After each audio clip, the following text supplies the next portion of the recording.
I definitely would say I'm happier running my laundromat than I was working as a nurse, but I also really enjoyed the time and freedom that my laundromat gives me that I didn't have working as a nurse. My name is Cami and I'm 38 years old, and I quit my nursing job to open up a laundromat in Arizona. My business brought in around $475,000 in 2024. I worked as a nurse for a total of 13 years, but once I hit my 10-year mark working as a nurse, that's when I decided to buy a laundromat.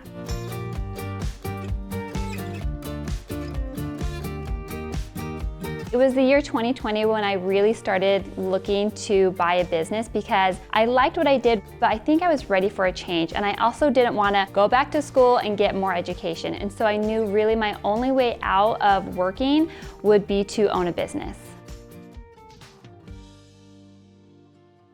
I definitely think COVID and working as a nurse during that time definitely influenced me in wanting to leave healthcare and look for a business, because that year, I think we all know, is a really hard year, especially in healthcare. So I think COVID really pushed me to leave healthcare faster. Otherwise, I probably would have stayed a lot longer than I actually did. Before buying my laundromat, I was actually looking at mobile home parks as well as storage units. I was actually under escrow for a mobile home park at one point, but luckily it fell through, because after it fell through about 3 weeks is when I saw my laundromat get listed. Back in 2020, laundromats weren't really talked about, and so when I saw it listed, I was very unsure of the business and didn't know very much about it. But luckily, I had a friend who I had brought up this laundromat deal to him, and he said that he happened to have an uncle that owned 2 of them. And so I called this old man randomly the next day and asked him a few questions about the laundromat, and he looked at the numbers with me. And he said something that I will never forget. He said, you know, if I could go back in time, I would never go to college, I would never get my master's degree. He's like, all I would do is buy laundromats because laundromats scream money.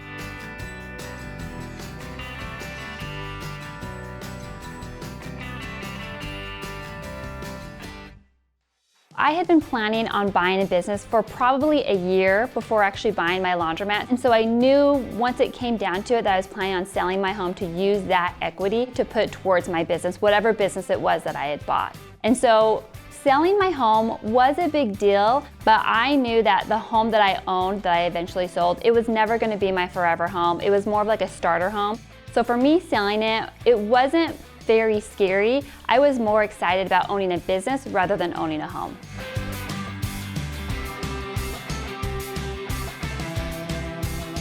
So I sold my home for $310,000.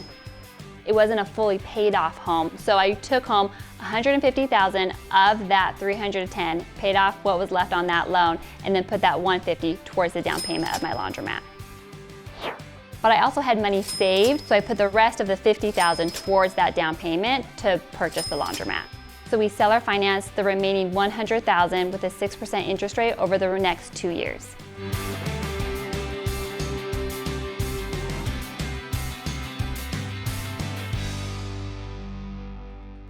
So when I bought my laundromat, the plan wasn't to ever leave nursing. It was more of I would just go down more in part-time at the hospital and work on my business more.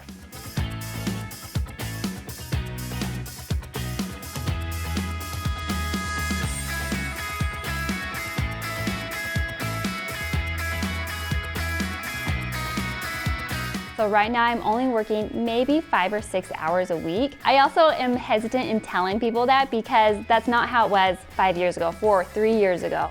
I was working a lot more hours in trying to grow this business.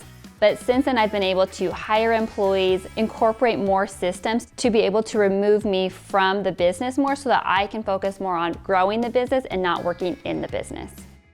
When I walked into that laundromat the very first time, I knew there was a lot of value that I could add to the business because it wasn't exactly pleasing to the eye. The first few months of owning my laundromat, I went in and did a lot of renovations to make it feel more homey, more welcoming to those customers walking in. I put about $20,000 back into the business to do some minor renovations. When I bought my laundromat, it was a regular self-serve laundromat where customers walk in, pay to use the machines, and then walk out to do their laundry. About 6 months after owning my laundromat, I had learned about this thing called pickup and delivery, and that is where we go out into the city, pick up their laundry, bring it back to the laundromat, process their orders and then return it back to them just a few days later. I added the pickup and delivery service in April of 2021. This iron is probably one of the best decisions I've made in owning my business. And the reason for that is because we've been able to grow my pickup and delivery of those table linens and napkins exponentially. So wedding season is definitely our peak season here at the Laundromat.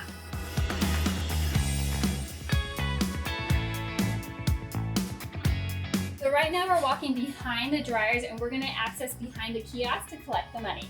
So this is what we've collected at the Laundromat probably over the last 2 days. But people also don't just use cash, they can use credit, debit, an app to load money onto their card.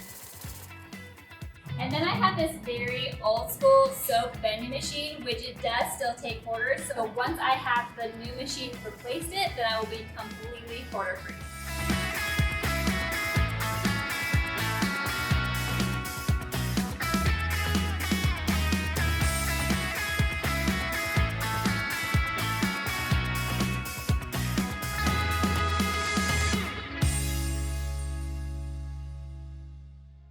Self-serve laundromat is a pretty simple business to run when it comes to your customers, but when it comes to your customers in the pickup and delivery space, it's a much more advanced business because there's much more logistics involved. And so learning that and understanding the balance of staffing and poundage of laundry and making sure they're balanced and making sure that everything gets returned on time, there's a lot of moving parts in that business, so it took me a little bit to learn that. Whatever I make on the laundromat, I take a small percentage that I plan on putting back into the laundromat. For the rest is what I used to take to live off of.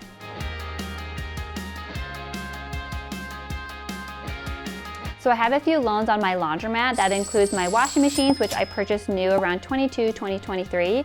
And I also have 2 vehicles that I use for my pickup and delivery service. So at my laundromat, I also have a sublease. So this sublease also pays me rent, and this sublease is a salon, so he pays me rent every month.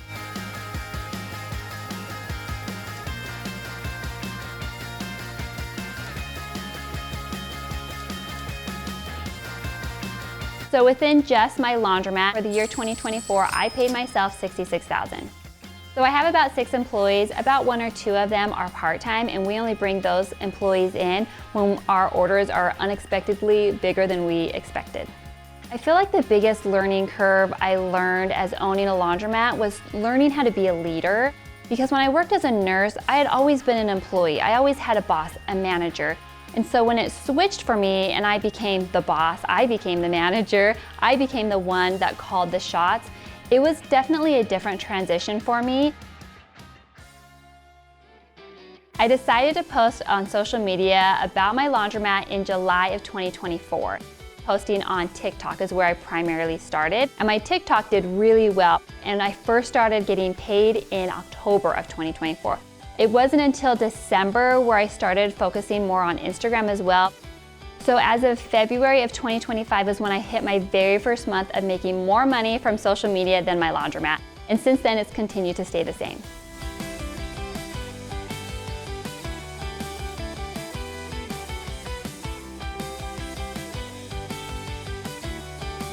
So in the year 2025, I'm on track to make around $200,000 off social media. I'm actually hoping to build or buy a second laundromat, so I plan on staying in the business for a long time. I would want a laundromat that's very run down. Like, I would love to do that renovation process again, at putting in new machines, building it up and scaling it to be a bigger, better laundromat. And if I don't buy, I would love to build one and just start from scratch as well. I think my end goal with my laundromat, or if I were to get a second laundromat, is to have a really strong exit when I do plan to sell. I feel like there's 2 really great things that I've grown to love about this business. The first one is I kind of treat my business like it's a game, and it's a game that I want to win. But it's funny because I feel like I'm not competing with anyone. It's just more of how can I capitalize on this business? How can I scale it? How can I grow it? How can I be more creative? And then of course, the second thing that I really love about this business is that just my freedom with time. This is my first time where I'm able to be home for all the holidays, have every weekend off. Granted, I've only really felt that in the last few years. My first years of ownership, I didn't have as much time because I basically just put my head down to grow it. But now I'm feeling the fruits of that labor, and I would do it again in a heartbeat.